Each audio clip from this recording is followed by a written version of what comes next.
ഇപ്പം നമ്മളോട് ചോദിച്ചു കഴിഞ്ഞാൽ എന്താ ഹിന്ദുത്വ ഫാസിസത്തിന്റെ അടിസ്ഥാന ഘടകം എന്ന് പറഞ്ഞാൽ ഉടൻ നമ്മൾ മറുപടി പറയും അത് മനുവാദ പൊളിറ്റിക്സ് ആണ് എന്ന് പറഞ്ഞാൽ സവർണ രാഷ്ട്രീയമാണ്. ഇന്ന് ഇവിടെ ഇരിക്കുമ്പോൾ ഏതാനും മാസങ്ങൾക്ക് മുമ്പ് ഇങ്ങനെ സംസാരിക്കുന്ന സമയത്തുണ്ടാവുന്ന ആകാംക്ഷ ഒന്ന് അയഞ്ഞിട്ടുണ്ട്, ഉത്കണ്ഠ ഒന്ന് അയഞ്ഞിട്ടുണ്ട്. കുറേയും കൂടി പ്രത്യാശയിലും ശുഭാപ്തി വിശ്വാസത്തിലും ആണ് നമ്മളിരിക്കുന്നത്. അതിൻ്റെ പ്രധാനപ്പെട്ട ഒരു കാര്യം ഈ പറഞ്ഞ പോലെ ജൂൺ 4 ഒരു എലക്ഷൻ റിസൾട്ടാണ്. ഈ എലക്ഷൻ അപഗ്രഥിച്ചാൽ നമുക്കൊരു കാര്യം മനസ്സിലാവും. ഈ പോസ്റ്റ് ട്രൂത്ത് പൊളിറ്റിക്സ് എന്താണെന്നുള്ളത് വളരെ വ്യക്തമായിട്ട് മനസ്സിലാവും. ഈ എലക്ഷൻ തുടങ്ങുന്നതിന് തൊട്ട് മുമ്പ് 400+ എന്ന് പറയുന്ന ഒരു വിശ്വാസത്തിൽ മുഴുവൻ ഇന്ത്യക്കാരെയും ഏതാണ്ട് വിശ്വസിപ്പിക്കാൻ ഈ പറയുന്ന ഒരു പൊതുബോധം നിർമ്മിച്ചുകൊണ്ട് കൃത്രിമമായി നിർമ്മിച്ചുകൊണ്ട് വിശ്വസിക്കുന്ന ഒരു കഥയിൽ നിന്നാണ് ഈ എലക്ഷൻ ആദ്യം തുടങ്ങുന്നത്. പക്ഷേ ഈ 7 ഘട്ടങ്ങൾ കഴിഞ്ഞ് അവസാനം റിസൾട്ട് വന്നപ്പോൾ ഈ ഹിന്ദുത്വ ഫാസിസ്റ്റ് കക്ഷി BJP അവർക്ക് സ്വയം ഭൂരിപക്ഷം ഇല്ലാത്തൊരവസ്ഥയിലേക്ക് പോവുകയുണ്ടായി. എന്ന് പറഞ്ഞാൽ back to democratic battle ground എന്ന് പറയുന്ന ഈ ഡെമോക്രസിയിൽ ഏറ്റവും പ്രധാനപ്പെട്ട ഈ പൊരുതലിൻ്റേതായിട്ടുള്ള ഒരു ജനാധിപത്യ സ്ഥലത്തിലേക്ക് തിരിച്ചു കൊണ്ടുവരാൻ ഇന്ത്യയിലെ ജനങ്ങൾക്ക് കഴിഞ്ഞു എന്ന് പറയുന്നത് വളരെ പ്രധാനപ്പെട്ട കാര്യമാണ്. എന്ന് പറഞ്ഞാൽ പ്രൊപ്പഗാൻഡ മാത്രമല്ല രാഷ്ട്രീയം, പ്രൊപ്പഗാൻഡയിലൂടെ അല്ലെങ്കിൽ ഒരു എൻജിനീയറിങ്ങിലൂടെ ഇന്ത്യൻ രാഷ്ട്രീയത്തെ നിയന്ത്രിക്കാം എന്ന് പറയുന്ന ആ ഒരുപക്ഷേ ഹിന്ദുത്വ കക്ഷികളെ എതിർക്കുന്നവരിൽ പോലും നിരാശയുണർത്തുന്ന വിധത്തിൽ മുന്നേറിക്കൊണ്ടിരുന്ന ഒരു സത്യാനന്തര യുഗം അത് ഇന്ത്യയിലെ ജനങ്ങൾ ഒരർത്ഥത്തിൽ അതിനൊരു കുത്തോ കോമയോ ഇട്ടിരിക്കുകയാണ്. അപ്പം അങ്ങനെ ഒരു പ്രത്യാശ നമുക്ക് ഇന്ന് സംസാരിക്കുന്നുണ്ട്. അതേസമയം നമ്മളെ കേരളത്തിൽ എന്ത് നടന്നു എന്നുള്ളത് നമുക്ക് കുറച്ചുകൂടി ആശങ്കാജനകമായിട്ടുള്ള ദിനങ്ങളെയാണ് നമുക്ക് മുന്നിൽ അവശേഷിപ്പിക്കുന്നത്. അതായത് കേരളത്തിൽ നമ്മളറിയാത്ത തരത്തിൽ ഹിന്ദുത്വ രാഷ്ട്രീയത്തിന് വലിയ വളർച്ച ഉണ്ടാവുന്നുണ്ട്. അത് നമുക്കിപ്പം രാഷ്ട്രീയ കക്ഷികളുടെ ചർച്ചയിലൊക്കെ അങ്ങനെ ഇല്ലെന്നോ അല്ലെങ്കിൽ അത് ക്ഷണികമാണെന്നോ അത് പ്രാതിഭാസികമാണെന്നൊക്കെ പറയാം. പക്ഷെ തുടർച്ചയായിട്ട് നമ്മൾ നോക്കുമ്പോൾ ഈ ഹിന്ദുത്വ രാഷ്ട്രീയം സ്വാഭാവികമായിട്ട് കേരളത്തിൻ്റെ ഒരു സമൂഹത്തിലെമ്പാടും എന്ന് പറഞ്ഞാൽ നവോത്ഥാനന്തര അല്ലെങ്കിൽ അതിനുശേഷമുള്ള രാഷ്ട്രീയ മുന്നേറ്റങ്ങളൊക്കെ നിർമ്മിച്ച കേരളത്തിൻ്റെ സമൂഹത്തിൻ്റെ ഉള്ളിലേക്ക് വലിയ വിള്ളലുകൾ ഉണ്ടാക്കിക്കൊണ്ട് ഇത് കടന്നു വരുന്നുണ്ട്. ഇത് കടന്നു വരുമ്പോൾ നമ്മൾ തീർച്ചയായിട്ടും കുറച്ചുകൂടി വിശദമായിട്ട് അതിനെ പരിശോധിക്കേണ്ടതുണ്ട്. ഒന്ന്, ഏറ്റവും പ്രധാനമായിട്ട് പരിശോധിക്കേണ്ട ഒരു കാര്യം എനിക്ക് തോന്നുന്നത് ഹിന്ദുത്വത്തെക്കുറിച്ച്, ഹിന്ദുത്വ ഫാസിസത്തെക്കുറിച്ച് അതിനെ എതിർക്കുന്ന പലരും തങ്ങളുടേതായിട്ടുള്ള ഒരു നിർമ്മിതിയിൽ നിന്നുകൊണ്ടാണ് ഇതിനെ സംസാരിക്കുന്നത്. ഇതിനെ കാണുന്നത് എന്ന് പറയുന്നത് ഒരു പ്രധാനപ്പെട്ട ദൗർബല്യമായിട്ട് എനിക്ക് തോന്നാറുണ്ട്. എന്ന് പറഞ്ഞാൽ ഇത് പോസ്റ്റ് ട്രൂത്ത് പൊളിറ്റിക്സ് എന്ന് പറയുന്നത് ഇപ്പം അല്ലെങ്കിൽ പോസ്റ്റ് ട്രൂത്ത് എന്ന് പറയുന്ന പദം ഈ അടുത്ത കാലത്താണ് നമ്മുടെയൊക്കെ ജീവിതത്തിലേക്കും അല്ലെങ്കിൽ നമുക്ക് പരിചിതമായ അടുത്ത കാലത്താണ്. പക്ഷേ ഒരു ഫാസിസ്റ്റ് പൊളിറ്റിക്സ് അതിൻ്റെ തുടക്കം മുതൽ ഒരു പോസ്റ്റ് ട്രൂത്ത് പൊളിറ്റിക്സ് ആയിട്ട് തന്നെയാണ് തുടങ്ങുക. അത് ഹിറ്റ്ലറുടേതായിക്കൊള്ളട്ടെ, മുസോളിനിയുടേതായിക്കൊള്ളട്ടെ, നമ്മുടെ സവർക്കറൊക്കെ തുടക്കട്ട ഇന്ത്യൻ ഫാസിസത്തിൻ്റേതായിക്കൊള്ളട്ടെ, അത് തുടങ്ങുന്നത് തന്നെ ഒരു പോസ്റ്റ് ട്രൂത്ത് പൊളിറ്റിക്സ് ആയിട്ടാണ്. അതിൻ്റെ വളർച്ചയാണ് നമ്മൾ കണ്ടുകൊണ്ടിരിക്കുന്നത്. അപ്പം അതുകൊണ്ട് ഈ ഒരു പ്രൊപ്പഗാൻഡയിൽ അധിഷ്ഠിതമായ ഒരർത്ഥത്തിൽ നമുക്ക് വളരെ എളുപ്പത്തിൽ പറയാം എങ്ങനെയാണ് ഒരു ഹിന്ദുത്വ ഫാസിസത്തെ നേരിടുക എന്ന് ചോദിച്ചു കഴിഞ്ഞാൽ അത് പറയുന്നത് മുഴുവൻ നുണയാണ്. അത് രാഷ്ട്രീയം നിലയ്ക്ക് അവതരിപ്പിക്കുന്ന എല്ലാ കാര്യങ്ങളും നുണയാണ്. അതുകൊണ്ട് സത്യം കൊണ്ട് അതിനെ നേരിടാം എന്നുള്ളതാണ് ഏറ്റവും എളുപ്പ വഴി എന്ന് പറയുന്നത്. എന്ന് പറഞ്ഞാൽ ബ്രഹത്തിൻ്റെ കവിതയെ പറയുന്ന പോലെ ഈ വലിയ കോട്ട പണിതിട്ട് ഈ കോട്ട തകർക്കാൻ ആർക്കും പറ്റുന്നില്ല, കുന്തം കൊണ്ട് കുത്തി നോക്കുന്നുണ്ട്, ആനകളെ കൊണ്ട് ഇടിക്കുന്നുണ്ട്, അല്ലെങ്കിൽ പീരങ്കി കൊണ്ടുവന്ന് വെടിവെക്കുന്നുണ്ട്, ഈ കോട്ട തകരുന്നില്ല. പക്ഷെ ഒരാൾ അതിനുള്ളിൽ കയറി സത്യമായ വാക്ക് ഉച്ചരിച്ചപ്പോൾ കല്ലിന്മേൽ കല്ല് ശേഷിക്കാതെ തകർന്നു വീണു എന്ന് പറയുന്നുണ്ട്. എന്ന് പറഞ്ഞാൽ സത്യത്തിൻ്റെ ശക്തിയിൽ തകരുന്ന ഒരു പൊളിറ്റിക്സാണ് ഏത് ഫാസിസ്റ്റ് പൊളിറ്റിക്സും. ഇതുവരെ ലോകത്തുണ്ടായിട്ടുള്ള ഏത് ഫാസിസ്റ്റ് പൊളിറ്റിക്സും ഫാക്റ്റിൻ്റെയും ട്രൂത്തിൻ്റെയും ഒക്കെ മുന്നിൽ തകർന്നു വീഴുന്നതാണ്. പക്ഷെ അതെങ്ങനെ എന്നുള്ളത് അറിയണം. നമ്മൾ എവിടെയാണ് നമ്മൾ ഈ നമ്മുടെ ബലം അല്ലെങ്കിൽ ഒരു ആൻറ്റി ഫാസിസ്റ്റ് പൊളിറ്റിക്സിൻ്റെ ബലം എങ്ങനെയാണ് പ്രയോഗിക്കുക എന്ന് പറയുന്നത്, പ്രത്യേകിച്ച് സാംസ്കാരിക രാഷ്ട്രീയത്തിൽ എങ്ങനെയാണ് പ്രയോഗിക്കുക എന്നുള്ള ഒരു കാര്യം നമ്മൾ അറിയണമെങ്കിൽ ഈ ഫാസിസത്തിൻ്റെ എൻജിനീയറിങ് എങ്ങനെയാണ് നടക്കുന്നതെന്ന് ഇതിനെപ്പറ്റി ഒരു ധാരണ വേണം. കൾച്ചറൽ എൻജിനീയറിങ് കേരളത്തിനെ സംബന്ധിച്ച് ആ ഒരു എഡ്യൂക്കേഷൻ കേരളത്തിൻ്റെ ഉള്ളിൽ നടന്നിട്ടില്ല എന്ന് തന്നെ ഞാൻ പറയും. അതിൻ്റെ ഒരു കാരണം സാംസ്കാരിക രാഷ്ട്രീയത്തിൽ വന്നിട്ടുള്ള വലിയ ശോഷണമാണ്. എന്ന് പറഞ്ഞാൽ ഈ കേരളത്തിൻ്റെ ഒരു ചരിത്രം വലുതാണ്. ഇപ്പം ഒരു വികസിത രാജ്യത്തും ഈ ഓരോ ഗ്രാമങ്ങളിലും 2-3 ലൈബ്രറി ഉള്ള സ്ഥലം നിങ്ങൾക്ക് കാണാൻ പറ്റില്ല. ഈ ലൈബ്രറികൾ ആര് കെട്ടിയെന്ന് ചോദിച്ചു കഴിഞ്ഞാൽ മനുഷ്യർ കെട്ടിയതാണ്. എന്ന് പറഞ്ഞാൽ ജനത അവരുടെ ഉള്ളിൽ നിന്ന് വന്നിട്ടുള്ള ഒരു ആവേശത്തിൻ്റെ പുറത്തുണ്ടാക്കിയിട്ടുള്ളതാണ് സാംസ്കാരിക കേരളം എന്ന് പറയുന്നത്. ആ ആവേശം എവിടെ പൊളിഞ്ഞുപോയി എന്നുള്ളത് പരിശോധിക്കേണ്ടത് അത്യാവശ്യമാണ്. അപ്പം അങ്ങനെ വരുമ്പോൾ ഇതൊരു എൻജിനീയറിംഗ് ആണെന്ന് മനസ്സിലാക്കണമെങ്കിൽ നമ്മൾ ആദ്യം തന്നെ ഇപ്പം നമ്മളോട് ചോദിച്ചു കഴിഞ്ഞാൽ എന്താ ഹിന്ദുത്വ ഫാസിസത്തിൻ്റെ അടിസ്ഥാന ഘടകം എന്ന് പറഞ്ഞാൽ ഉടൻ നമ്മൾ മറുപടി പറയും അത് മനുവാദ പൊളിറ്റിക്സ് ആണ്. എന്ന് പറഞ്ഞാൽ സവർണ രാഷ്ട്രീയമാണ്, സംശയമൊന്നുമില്ല. പക്ഷേ അത് മതാത്മക രാഷ്ട്രീയമാണ്, അതും സംശയമൊന്നുമില്ല. അല്ലെങ്കിൽ മതം പോലെ ഇന്ത്യയിൽ വളരെ പ്രധാനപ്പെട്ട, ഇന്ത്യയിൽ നിന്ന് അത്ര പെട്ടെന്ന് തുടച്ച് മാറ്റാൻ പറ്റാത്ത ഒരു സംഗതിയുടെ പുറത്ത് കെട്ടിപ്പൊക്കി ഉണ്ടാക്കിയ രാഷ്ട്രീയം ആണ്. ഇതൊക്കെ ശരി തന്നെയാണ്. പക്ഷേ ഇത് മാത്രമാണോ എന്ന് ചോദിക്കുമ്പോൾ ഇപ്പം ഹിന്ദുത്വത്തിൻ്റെ അടിസ്ഥാന ഗ്രന്ഥം എന്ന് പറയുന്ന എസെൻഷ്യൽസ് ഓഫ് ഹിന്ദുത്വ എന്ന് പറയുന്ന സവർക്കറുടെ പുസ്തകം തുടങ്ങുന്നിടത്ത് തന്നെ പറയുന്നത് ഹിന്ദുത്വ ഈസ് നോട്ട് ഹിന്ദുയിസം എന്ന് അദ്ദേഹം തന്നെ പറഞ്ഞിട്ടാണ് തുടങ്ങുന്നത്. Hindutva is not Hinduism, it's a history എന്ന് പറഞ്ഞിട്ടാണ് തുടങ്ങുന്നത്. എന്ന് പറഞ്ഞാൽ അതൊരു ചരിത്രമാണെന്ന് പറഞ്ഞിട്ടാണ്. എന്ന് പറഞ്ഞാൽ മനുവാദത്തിൽ നിന്ന്, സാമ്പ്രദായിക മനുവാദത്തിൽ നിന്ന് അതിനൊരു വലിയ വ്യത്യാസമുണ്ട്. അത് പഠിക്കേണ്ട അത്യാവശ്യം, പ്രത്യേകിച്ച് കേരളത്തിൽ പഠിക്കേണ്ട അത്യാവശ്യമാണ്. കാരണം കേരളത്തിൽ ഹിന്ദുത്വം വേരാഴ്ത്തുന്ന അല്ലെങ്കിൽ ഹിന്ദുത്വത്തിന് അതിനെ സബ്സ്റ്റാൻഷ്യേറ്റ് ചെയ്യുന്ന, അതിന് ആവശ്യമായിട്ടുള്ള വിഭവങ്ങൾ കൊടുക്കുന്നത്, അതിനാവശ്യമായിട്ടുള്ള ബലം കൊടുക്കുന്നത് കേരളത്തിൽ ഒരിക്കലും സവർണർ ഒരു പരിധി വരെ അതിന് കൊടുക്കും. പക്ഷെ കേരളം പോലുള്ള ഒരു സ്ഥലത്ത് സവർണത പറഞ്ഞുകൊണ്ട് അങ്ങനെ ഹിന്ദുത്വത്തിന് മുന്നേറാൻ പറ്റില്ല. വലിയ തരത്തിൽ ഈ ജാതിവിരുദ്ധ പോരാട്ടം ഉണ്ടായ സ്ഥലമാണ്. അപ്പോൾ ഈ ജാതിവിരുദ്ധ പോരാട്ടം മൂലം സോഷ്യൽ മൊബിലിറ്റി കിട്ടിയിട്ടുള്ള പലതരം OBCയിലും ദളിത് വിഭാഗത്തിലും പെടുന്ന ആളുകളുടെ ഒരു ആനുകൂല്യം എങ്ങനെയാണ് അവർ നേടുന്നതെന്ന് പഠിക്കേണ്ടത് അത്യാവശ്യമാണ്. അങ്ങനെ വരുമ്പോഴാണ് ഇത് സാമ്പ്രദായിക മനുവാദം അല്ല എന്ന് പറയുന്നത്. ഇത് സവർക്കർ എന്നെ പറഞ്ഞു വയ്ക്കുന്നുണ്ട്. സവർക്കർ കൊണ്ടുവന്നിട്ടുള്ള തിയറീസ് പ്രധാനമായിട്ട് ഒന്ന് ഇന്ത്യ ഹോളി ലാൻഡാണ്. അല്ലാതെ ബ്രാഹ്മണർക്ക് മാത്രം ജീവിക്കാൻ പൗരത്വം കൊടുക്കുക, അവകാശം കൊടുക്കുക എന്ന് പറയുന്ന ഒരു സംഗതിയല്ല. മറിച്ച് ഇന്ത്യ പുണ്യഭൂമി ആയിരിക്കുന്ന അവർക്കാണ് പൗരത്വം, അവർക്കാണ് ഈ ദേശത്തിൻ്റെ ഉടമസ്ഥത എന്ന് പറയുന്ന വളരെ എന്താ പറയുക റിയാക്ഷണറി ആയിട്ടുള്ള ഒരു വാദം കൊണ്ടുവരികയാണ് ചെയ്തത്. ഇന്നത്തെ പൗരത്വ സങ്കല്പമായിട്ട് യാതൊരു ബന്ധവുമില്ല. ഇതിപ്പം നമ്മുടെ നാട്ടിൽ നിന്ന് എത്രയോ പേര് യൂറോപ്പിലും മറ്റു സ്ഥലത്തൊക്കെ പൗരത്വം നേടുന്നുണ്ട്. ഇവിടെ ഇത് പ്രയോഗിച്ചു കഴിഞ്ഞാൽ, അതായത് ഇന്ത്യ ഫാദർലാൻഡ് ആയിരിക്കണം, ഫാദർലാൻഡ് ഓർ മദർലാൻഡ് ആയിരിക്കണം, അതിനപ്പുറം ഹോളി ലാൻഡ് ആയിരിക്കണം എന്ന് പറഞ്ഞ ഒരു ഡെഫിനേഷനാണ് കൊണ്ടുവരുന്നത്. ഈ ഹോളി ലാൻഡ് എന്ന് പറയുന്ന ഡെഫിനേഷൻ വരുമ്പോൾ അതിൽ സവർണർ മാത്രമല്ല വരിക, ഈ ഹിന്ദു മതത്തിൻ്റെ എല്ലാ അവാന്തര വിഭാഗവും അതിൻ്റെ ഉള്ളിൽ വരും. സിഖുകാർ വരും, ജൈനർ വരും, അല്ലെങ്കിൽ അത്തരത്തിൽ ഇന്ത്യയിലുണ്ടായിട്ടുള്ള മതങ്ങൾ മിക്കവാറും ഇതിനുള്ളിൽ വരും.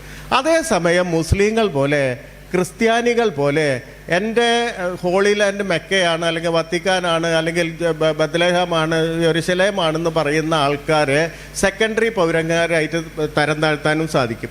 എന്ന് പറഞ്ഞാൽ സയണിസത്തിൻ്റെ ചുവട് പിടിച്ചാണ് അന്ന് 1920കളിൽ ആരംഭിക്കുന്ന സയണിസത്തിൻ്റെ ചുവട് പിടിച്ച് ഒരു റേസിസ്റ്റ് പൊളിറ്റിക്സ് ഉണ്ടാക്കുകയാണ് യഥാർത്ഥത്തിൽ സവർക്കർ ചെയ്തത്. എന്ന് പറഞ്ഞാൽ നേരിട്ട് ഒരു മനുവാദം പ്രയോഗിക്കുകയല്ല. അത് നമ്മൾ വളരെ കൃത്യമായിട്ട് ഇനിയെങ്കിലും മനസ്സിലാക്കണം. കാരണം സവർക്കർ എന്നെ ഇപ്പം 1924 മുതൽ 37 വരെ രത്നഗിരി താമസിക്കുമ്പോൾ സവർക്കർ ചെയ്യുന്ന കാര്യങ്ങൾ എന്ന് പറഞ്ഞാൽ ഒന്ന് പന്തിഭോജനാണ്. മഹറുകളെ വിളിച്ചിട്ട് കൂടെ ഇരുത്തി ഭക്ഷണം കഴിക്കുകയാണ്. അതിന് അദ്ദേഹം യാഥാസ്ഥിതിക ബ്രാഹ്മണരായിട്ട് കലഹിക്കുന്നുണ്ട്. രണ്ടാമത്തെ കാര്യം ചെയ്തത് അവിടെ പതിത് പാവൻ ക്ഷേത്രം തുറന്നു കൊടുക്കുകയാണ്, മഹറുകൾക്ക് തുറന്നു കൊടുക്കുകയാണ്. അപ്പം നമ്മുടെ ഈ സാമ്പ്രദായിക അനുവാദം വെച്ച് നോക്കുകയാണെങ്കിൽ ഇതെങ്ങനെയാണ് നമ്മുടെ നവോത്ഥാന നായകർ ചെയ്ത അതേ പ്രവൃത്തിയാണ് ഈ 14 വർഷം സവർക്കർ രത്നഗിരിയിൽ ചെയ്യുന്നത്, മുഴുവൻ ചെയ്യുന്നതാണ്. പക്ഷെ അത് ആ വ്യത്യാസം വളരെ വ്യക്തമായിട്ട് മനസ്സിലാക്കും. കേരളം പോലെയുള്ള സ്ഥലത്ത് ഈ പുരോഗമന രീതികൾ അതിൻ്റെ ബാഹ്യ ഘടകങ്ങൾ പിടിച്ചുകൊണ്ട് തന്നെയാണ് എല്ലാവരും ഉള്ളിലേക്ക് കയറുക.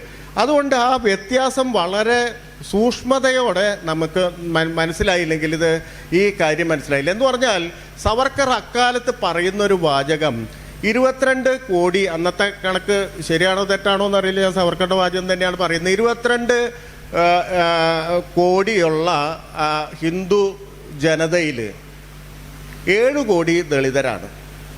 OBC കൂടി കൂട്ടിക്കഴിഞ്ഞാൽ 15 കോടിയാവും.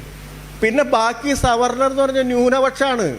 എന്ന് പറഞ്ഞാൽ ഒരു ന്യൂനപക്ഷത്തിൻ്റെ പൊളിറ്റിക്സ് കളിക്കാൻ നിന്നാൽ പണ്ടത്തെ പോലെ പ്രിവിലേജിലെ അടിസ്ഥാനമാക്കി, പണ്ട് ആൾക്കാർ ഫ്യൂഡലിസം നിലനിന്നിരുന്ന കാലത്ത് ജാതിക്ക് ഒരു പ്രാമാണ്യം ഉണ്ടായിരുന്നു. അത് ജനിക്കുമ്പോൾ കിട്ടുന്ന പ്രിവിലേജാണ്. ഒരു നാഷൻ സ്റ്റേറ്റിൽ അത് ക്വസ്റ്റ്യൻ ചെയ്യപ്പെടും. അത് ഒരു കോൺസ്റ്റിറ്റ്യൂഷൻ വരുമ്പോൾ അതിൻ്റേതായ നിയമങ്ങൾ വരുമ്പോൾ അത് ക്വസ്റ്റ്യൻ ചെയ്യപ്പെടും. അതുകൊണ്ട് സവർണത എന്ന് പറയുന്നത് അവിടെ വെറും സാധാരണ പ്രിവിലേജായിട്ട് വരാൻ പോകുന്നില്ല ഒരു സ്വതന്ത്ര ഇന്ത്യയിൽ. അതുകൊണ്ട് നമ്മൾ ചെയ്യേണ്ടത് വളരെ വ്യക്തമായിട്ട് യാഥാസ്ഥിതികരോട് പറയുന്നുണ്ടെന്ന്, ഈ പറയുന്ന പാവം ഈ പറയുന്ന ശീലങ്ങളിൽ പിടിച്ചു മുറുക്കിയ അവരാണ് നമ്മൾ കുറ്റക്കാരായിട്ട് പെട്ടെന്ന് കാണുക. കാരണം അവർ അമ്പലം തുറന്നു കൊടുക്കരുതെന്ന് പറയും, അവർ ദളിതരായിട്ട് ഭക്ഷണം കഴിക്കരുതെന്ന് പറയും. അവരുടെ പക്ഷെ രാഷ്ട്രീയ ബോധത്തെക്കാൾ അധികം അവർ പിന്തുടർന്ന ശീലമായിരിക്കും പലർക്കും ഉള്ളത്. സവർക്കർ അതേസമയം കൂടെ വിളിച്ചിരുത്തി, അതുപോലെ തന്നെ അമ്പലം തുറന്നു കൊടുത്തു. പക്ഷേ അതിനൊപ്പം ചെയ്യുന്നത് ഹിന്ദു റേസ് എന്ന് പറയുന്ന, ഹിന്ദു വംശീയത എന്ന് പറയുന്ന ഒരു ആശയത്തെ പതുക്കെ പതുക്കെ നിർമ്മിക്കാനാണ് ഉദ്ദേശിച്ചത്. അതാണ് ശരിക്ക് പറഞ്ഞാൽ നമുക്കിപ്പോൾ നോക്കിയാൽ അറിയാലോ. ഇപ്പോൾ കഴിഞ്ഞ ഗവൺമെൻറ് ദ്രൗപദി മുർമു രാഷ്ട്രപതിയാവുന്നത് ഇത് സവർണതരെ പഴയ സവർണതയാണെങ്കിൽ ആവില്ല, കയറ്റില്ല, അവരെ കയറ്റാൻ സമ്മതിക്കില്ല. പക്ഷെ ദ്രൗപദി മുർമുവിനെ രാഷ്ട്രപതിയാക്കി. ഈവൻ മോഡി തന്നെ പിന്നോക്കക്കാരനെ പ്രധാനമന്ത്രിയാക്കി, ധനമന്ത്രിയായിട്ട് സ്ത്രീയെ വെച്ചു. അപ്പോൾ ഒരു പ്രാതിനിധ്യ പ്രകാരം നോക്കിക്കഴിഞ്ഞാൽ വലിയ പ്രോഗ്രസീവ് ഗവൺമെൻറ് ആണെന്ന് തോന്നിക്കും. ഇത് തോന്നിക്കുക എന്ന് പറയുന്നത് വളരെ പ്രധാനമാണ്. ഇത് തോന്നിച്ചുകൊണ്ട് അവരുടെയൊക്കെ ബാക്ക്വേർഡ് ഹിസ്റ്ററി അവരെന്ന് പോവുക, അവരുടെയൊക്കെ സ്ട്രഗിളിൻ്റെ ചരിത്രം പോവുക, പകരം ഒരു ബ്രാഹ്മണ്യത്തിൻ്റെ ചരിത്രം ഇവരെ കൊണ്ട് പറയിപ്പിക്കുക, ഇവരെ അതിൻ്റെ ഉദ്ഘോഷകരാക്കുക എന്ന് പറയുന്ന കുറച്ചൊരു സങ്കീർണമായിട്ടുള്ള കൾച്ചറൽ പൊളിറ്റിക്സാണ് ഹിന്ദുത്വ പൊളിറ്റിക്സ് പ്രവർത്തിച്ചുകൊണ്ടിരിക്കുന്നത്. അപ്പോൾ അത് വളരെ സൂക്ഷ്മമായിട്ട് മനസ്സിലാക്കിയില്ലെങ്കിൽ കേരളത്തിൻ്റെ ഒരു നവോത്ഥാനവും അതിന് ശേഷം വന്നിട്ടുള്ള രാഷ്ട്രീയ മുന്നേറ്റങ്ങളുടെയും സാംസ്കാരിക മുന്നേറ്റങ്ങളുടെയും ഒക്കെ ഫലം ഈ പറയുന്ന ഒരു സത്യാനന്തര രാഷ്ട്രീയത്തിന് റീപ്പ് ചെയ്യാൻ പാകത്തിൽ, കൊയ്യാൻ പാകത്തിലുള്ള ഒരു വിളഭൂമി ഒരുങ്ങിക്കൊണ്ടിരിക്കുന്നുണ്ടെന്നുള്ളത് വലിയ ആപൽ സൂചനയായിട്ട് നമ്മൾ മനസ്സിലാക്കണം. മാത്രമല്ല ഇന്നത്തെ സാമ്പത്തിക ഒരു രംഗം എന്ന് പറയുന്നത് അതിന് വളരെയേറെ സഹായകരമാണ്. നമുക്കറിയാം ഇന്ത്യയെ നമ്മൾ പണ്ട് 3-ാം ലോക രാജ്യം എന്ന് പറയും, അല്ലെങ്കിൽ ഈ പറഞ്ഞ പോലെ ഡെവലപ്പിംഗ് കൺട്രി എന്നൊക്കെയാണ് നമ്മൾ പറഞ്ഞിരുന്നത്, അല്ലെങ്കിൽ തേർഡ് വേൾഡ് എന്നൊക്കെയാണ് പറഞ്ഞിരുന്നത്. ഇന്ന് നിങ്ങൾ ഈ പ്രത്യേകിച്ച് സാമ്പത്തിക മേഖലയിൽ ഇന്ത്യയെ എങ്ങനെയാണ് വിശേഷിപ്പിക്കുക എന്ന് പറഞ്ഞാൽ എല്ലാവരും എമർജിങ് മാർക്കറ്റ് എന്ന് പറയുന്ന പദമാണ്. എമർജിങ് മാർക്കറ്റ് ഇങ്ങനെ ആയി തീരുന്നുണ്ട്. എന്ന് പറഞ്ഞാൽ ഒരു ഗ്ലോബലൈസേഷൻ്റെ ദൃഷ്ടിയിൽ ഇന്ത്യയും ചൈനയും ഒക്കെ എമർജിങ് മാർക്കറ്റുകളാണ്. കാരണം ഇന്ത്യയും ചൈനയും കൂടിയ 100-200 കോടി പർച്ചേസിങ് പവറുള്ള ആൾക്കാരായി. 3-ാം സ്ഥാനത്ത് കിടക്കുന്ന അമേരിക്കയ്ക്ക് ആകെ 30 കോടി ജനങ്ങളുള്ള അവിടെ. എന്ന് പറഞ്ഞാൽ ഐഫോൺ നിങ്ങൾ 30 കോടി ഉണ്ടാക്കിയാൽ ബാക്കി വിൽക്കണമെങ്കിൽ ഇവിടേക്ക് വരണം. അപ്പോൾ ഈ മാർക്കറ്റ് ഇങ്ങനെ നിലനിർത്തേണ്ടത് അവർക്ക് വളരെ അത്യാവശ്യമായിട്ട് വരുന്നുണ്ട്. എന്ന് പറഞ്ഞാൽ ഇവിടുത്തെ ഒരു മിഡിൽ ക്ലാസ്സിനെ തടം വെച്ച് കൊണ്ടുവന്നാൽ അതൊരു വലിയ മാർക്കറ്റായി തീരും. അത് ഗ്ലോബലൈസേഷനെ താങ്ങി നിർത്തുന്ന ഏറ്റവും പ്രധാനപ്പെട്ട ഒരു കാര്യമായി തീരും. അപ്പം അങ്ങനെ ഒരു സ്റ്റെബിലൈസ്ഡ് മാർക്കറ്റ് വരെങ്കിൽ അവർക്കിവിടെ ഒരു ഡെസ്പോട്ടിസം ഉണ്ടായാൽ എന്താ കുഴപ്പം? അവരുടെ ജനാധിപത്യം അവിടെ സംരക്ഷിച്ചാൽ മതി, അവരുടെ അതിർത്തിയിലുള്ളിൽ സംരക്ഷിച്ചാൽ മതി. ഇപ്പുറത്ത് എന്തുണ്ടായാലും അവർക്ക് ഏറ്റവും നല്ലതൊരു ഡെസ്പോട്ട് ഭരിക്കുകയാണ്, ഫാസിസ്റ്റ് ഭരിക്കുകയാണ്, അവരായിട്ട് കൈകോർക്കുന്ന ഒരാളായിരിക്കണമെന്ന് മാത്രം. അപ്പോൾ അതുകൊണ്ട് വലതുപക്ഷത്തിന് അനുസൃതമായിട്ടുള്ള ഒരു സാമ്പത്തിക അന്തരീക്ഷം കൂടി ഇവിടെയുണ്ട്. അപ്പോൾ ഈ സങ്കീർണതകൾക്കുള്ളിൽ നിന്നുകൊണ്ടാണ് കേരളത്തിൻ്റെ ഭാവി ഒരു ചരിത്രത്തെക്കുറിച്ച്, ഭാവിയുടെ രാഷ്ട്രീയത്തെക്കുറിച്ച്, ഭാവിയുടെ സാംസ്കാരിക രാഷ്ട്രീയത്തെക്കുറിച്ച് നമ്മൾ ആശങ്കപ്പെടേണ്ടതെന്ന് തോന്നുന്നു. അപ്പോൾ അതിനു വേണ്ടിയിട്ട് ഈ പറഞ്ഞ പോലെ ഹിന്ദുത്വ രാഷ്ട്രീയത്തിൻ്റെ കുറച്ചുകൂടി ഇതെങ്ങനെയാണ് പ്രവർത്തിക്കുന്നത് കുറച്ചുകൂടി നമ്മൾ വിശദമായിട്ട് പഠിക്കണം. ഇപ്പോൾ നടക്കുന്നത്, ഇപ്പോൾ തൃശ്ശൂരൊക്കെ നിങ്ങൾ കേട്ടിട്ടുണ്ടാവും. തൃശ്ശൂർ എന്താ നടന്നതെന്ന് സൂക്ഷ്മമായി നോക്കിക്കഴിഞ്ഞാൽ അതും ഈ സവർക്കറിയൻ പൊളിറ്റിക്സിൻ്റെ ഒരു ഒരു ഒരു അപ്ലിക്കേഷനാണെന്ന് നിങ്ങൾക്ക് മനസ്സിലാവും. സവർക്കർ അവസാന കാലത്ത് പറഞ്ഞിരുന്ന മുദ്രാവാക്യം, തുടക്കകാലത്താണ് ഈ ഹോളി ലാൻഡും ഫാദർലാൻഡ് മദർലാൻഡൊക്കെ ഉണ്ട്. അവസാന കാലത്ത് സവർക്കർ മുന്നോട്ട് വെച്ച ഒരു മുദ്രാവാക്യം എന്ന് പറയുന്നത് Hinduise all politics and politicise and militarise Hindudom എന്ന് പറയുന്ന ആശയമാണ്. എന്ന് പറഞ്ഞാൽ എല്ലാ പൊളിറ്റിക്സും ഹൈന്ദവവൽക്കരിക്കുക എന്ന് പറഞ്ഞാൽ ഹൈന്ദവതയുടേതായിട്ടുള്ളൊരു അന്തരീക്ഷം സൃഷ്ടിക്കുക. ഇത് ഇപ്പം 5 കൊല്ലമായിട്ട് ഈ പറഞ്ഞ് ജയിച്ചു പോയ ആള് അവിടെ എല്ലാ അമ്പലങ്ങളെയും കേന്ദ്രീകരിച്ച് വിഷുവിന് വരും, വിഷു കൈനീട്ടം കൊടുക്കും, ഓണപ്പടവ് കൊടുക്കും, ഒരക്ഷരം രാഷ്ട്രീയം മിണ്ടില്ല, ഇതൊന്നും ചെയ്യില്ല. പക്ഷെ ഇതിങ്ങനെ നടന്നുകൊണ്ടിരിക്കുന്നുണ്ട്. ഇത് എന്തോ ഒരു ഗിമ്മിക്കായിട്ട്, എന്തോ ഒരു സാധാരണ കാര്യമായിട്ട് ആൾക്കാർ കരുതും. പക്ഷെ ഇത് പൊളിറ്റിക്സാണ്, സവർക്കേറിയൻ പൊളിറ്റിക്സാണ്, ഹിന്ദുവൈസ് ഓൾ പൊളിറ്റിക്സ്. എല്ലാ രാഷ്ട്രീയവും ഹൈന്ദവവൽക്കരിക്കുക. അതാണ് അതിൻ്റെ ആദ്യത്തെ പടി. രണ്ടാമത്തെ പടി, ഈ ഹൈന്ദവവൽക്കരിക്കപ്പെടുന്ന രാഷ്ട്രീയം വഴി മുന്നോട്ട് വരുന്ന ആ ഹിന്ദുക്കളെ മിലിറ്ററൈസ് ചെയ്യുക. സയനിസ്റ്റിൻ്റെ മുദ്രാവാക്യം തന്നെയാണ് മിലിറ്ററൈസ് ചെയ്യുക. ഇതിനാണ് ഈ അഗ്നിവീർ, അഗ്നിപഥ് എന്നൊക്കെ പറയുന്ന ചെറിയ ചെറിയ ഷോർട്ട് ടൈം പദ്ധതികളൊക്കെ കൊണ്ടുവന്നിരുന്നത്. അപ്പോൾ ഇതാണ് യഥാർത്ഥത്തിൽ ഇപ്പം കേരളത്തിൽ നടന്നുകൊണ്ട് ഹിന്ദുവൈസ് ഓൾ പൊളിറ്റിക്സ് എന്ന് പറയുന്ന ഒരു സംഗതി നടന്നുകൊണ്ടിരിക്കുന്നു. ഇവിടെ സൂക്ഷ്മമായിട്ട് ഇടപെടുമ്പോൾ നമ്മൾ പ്രധാനമായിട്ട് നമ്മൾ വ്യവച്ഛേദിച്ചറിയേണ്ട ഒരു കാര്യം, ഈ ഹിന്ദു മതവും ഹിന്ദുത്വവും തമ്മിലുള്ള ഒരു വ്യത്യാസം വളരെ കൃത്യമായിട്ട് ഊന്നി പറയേണ്ട ഒരു കാര്യമാണ്. പ്രത്യേകിച്ച് ഒരു കേരളത്തിലെ ഹിന്ദു ജനതയോട്, ഇത് ഹിന്ദു ജനത, മുസ്ലിം ജനത, ക്രിസ്ത്യൻ ജനത എന്നൊക്കെ കേരളത്തിലുണ്ടോയെന്ന് ചോദിച്ചു കഴിഞ്ഞാൽ അങ്ങനെ ഇല്ല എന്ന് പറയാനായിരിക്കും നമുക്കിഷ്ടം. പക്ഷേ ഗവൺമെൻറ് എൻ്റെ SLC ബുക്കിൽ ഹിന്ദു എന്ന് അടിച്ച് ഇങ്ങനെ കുത്തി തരുന്നിടത്തോളം കാലം, അല്ലെങ്കിൽ നിങ്ങളുടെ SLC ബുക്കിൽ ക്രിസ്ത്യൻ അടിച്ചു, മുസ്ലിം അടിച്ചു കുത്തി തരുന്നിടത്തോളം കാലം അത് ഗവൺമെൻറ് അംഗീകരിക്കുന്ന യാഥാർത്ഥ്യം കൂടിയാണ്. എന്ന് പറഞ്ഞാൽ ഇത് നമ്മൾ എങ്ങനെ നിരസിച്ചാലും പോകാത്ത തരത്തിൽ ഒരു തരത്തിൽ ഇന്ത്യയിൽ മുഴുവൻ മതം ഐഡൻറ്റിറ്റിയിൽ പിടിച്ചു കയറുന്നുണ്ട്. നമ്മുടെ തരത്തിൽ തട്ടിക്കളഞ്ഞാലും ഈ പറയുന്ന നമ്മുടെ ചുറ്റുമുള്ള മണ്ഡലങ്ങൾ നിങ്ങൾക്കൊരു മതസ്വത്വം ആരോപിക്കും, നിങ്ങളുടെ തലയിലിടും. അതുകൊണ്ട് ഹിന്ദുയിസവും ഹിന്ദുത്വവും തമ്മിലുള്ള വ്യത്യാസം വളരെ കൃത്യമായിട്ട് പറയണം നമ്മൾ. മാത്രമല്ല, ഇന്ത്യയെ പോലുള്ള ഒരു രാജ്യത്ത് വിശ്വാസം എന്ന് പറയുന്ന ഒരു സാധാരണ മനുഷ്യൻ്റെ അത്താണിയായി, മാർസൊക്കെ പറഞ്ഞ പോലെ മതം മനുഷ്യനെ മയക്കുന്ന കറുപ്പാണെന്ന് മാർസ് പറഞ്ഞ് ഉദ്ധരിക്കാറുണ്ട്. അതിനു മുമ്പ് പറയുന്നുണ്ടല്ലോ എങ്ങനെയാണ് ഈ മതം ഒരു വ്യാജ ആശ്വാസം നൽകുന്നത്, സാധാരണ ജീവിതത്തിൽ ഒരു വലിയ തരത്തിലുള്ള ആശ്വാസം നൽകുന്നതെന്നൊക്കെ മാർസ് എഴുതി വെച്ചിട്ടാണ് അവസാനമായിട്ട് പറയുന്നത് ഈ ആശ്വാസം വ്യാജമാണെന്ന് പറയാനാണ് കറുപ്പാണെന്ന് പറയുന്നത്. പക്ഷേ ഇന്ത്യയിൽ ആ യാഥാർത്ഥ്യമുണ്ട്. അപ്പോൾ ഇപ്പം നമ്മുടെ വീട്ടിലൊക്കെ, ഇപ്പം എൻ്റെ വീട്ടിൽ എൻ്റെ അമ്മ വലിയ വിശ്വാസിയായിരുന്നു. പക്ഷെ എൻ്റെ അമ്മയ്ക്ക് ഈ വർഗീയതയേറ്റ് മരിച്ചുപോയി. വേറൊരു കാലത്തിൻ്റെ തന്നെ പ്രതിനിധിയായിരുന്നു എന്ന് പറയാം. അവർ ഈ സ്വാതന്ത്ര്യ സമരകാലത്ത് മഴ കൊണ്ട് ജാഥ നടത്തിയ കഥ പറഞ്ഞു തരുന്ന തലമുറയിലെ പ്രതിനിധിയായിരുന്നു. അപ്പോൾ അവരെ സംബന്ധിച്ചിടത്തോളം വളരെ വിശ്വാസിയായിരുന്നു. അതേസമയം ഈ കമ്മ്യൂണലിസം എന്ന് പറയുന്ന ഒരു ആശയം വളരെ ദൂരെ കിടക്കുന്നതാണ്, ഒരു ഹിന്ദുത്വ ഫാസിസം എന്ന് പറഞ്ഞാൽ വളരെ ദൂരെ കിടക്കുന്നതാണ്. ഇന്ന് അത് അടുപ്പിച്ചടുപ്പിച്ച് കൊണ്ടുവരാൻ ശ്രമിക്കുന്നുണ്ട്. അപ്പോൾ യഥാർത്ഥത്തിൽ ഒരു വിശ്വാസം എന്ന് പറയുന്ന, ഒക്ടോവിയോ പാസൊക്കെ പറയുന്ന പോലെ ഏത് മനുഷ്യനും ഒരർത്ഥത്തിൽ ഒരു ബിലീവറാണ്. അത് നിങ്ങൾ ബിലീവ് ചെയ്യുന്നത് എന്താണെന്നുള്ളതല്ല, മതാണോ അല്ലേ എന്നുള്ളതല്ല. തിങ്കർ എന്നുള്ള ഇതിനേക്കാളും മനുഷ്യർ ഒരർത്ഥത്തിൽ ബിലീവേഴ്സാണ്. പലതരം, ഇപ്പം ഒരു ഐഡിയലിസത്തിലായിരിക്കും വിശ്വസിക്കുന്ന, ഒരു ഐഡിയോളജിയിലായിരിക്കും, അല്ലെങ്കിൽ പലതരത്തിലായിരിക്കും. മനുഷ്യർ തമ്മിലുള്ള ഇടപാടും ഈ വിശ്വാസം എന്ന് പറയുന്ന ഒരു സംഗതിയുടെ ഇടയിലാണ്. അതുകൊണ്ട് വിശ്വാസം എന്ന് പറയുന്ന സംഗതിക്ക് വലിയ ഒരു പ്രാമാണ്യമുണ്ട്. അത് കറപ്റ്റാക്കുകയാണ്, അതിനെ അഴിമതിവൽക്കരിക്കുകയാണ്, അതിനെ കമ്മ്യൂണലൈസ് ചെയ്യുന്നത്. ഇത് ബോധ്യപ്പെടുത്താൻ നമുക്ക് പറ്റണം. നിങ്ങളുടെ വിശ്വാസത്തെ അഴിമതിവൽക്കരിക്കുകയാണ് യഥാർത്ഥത്തിൽ ഹിന്ദുത്വം ചെയ്യുന്നത്.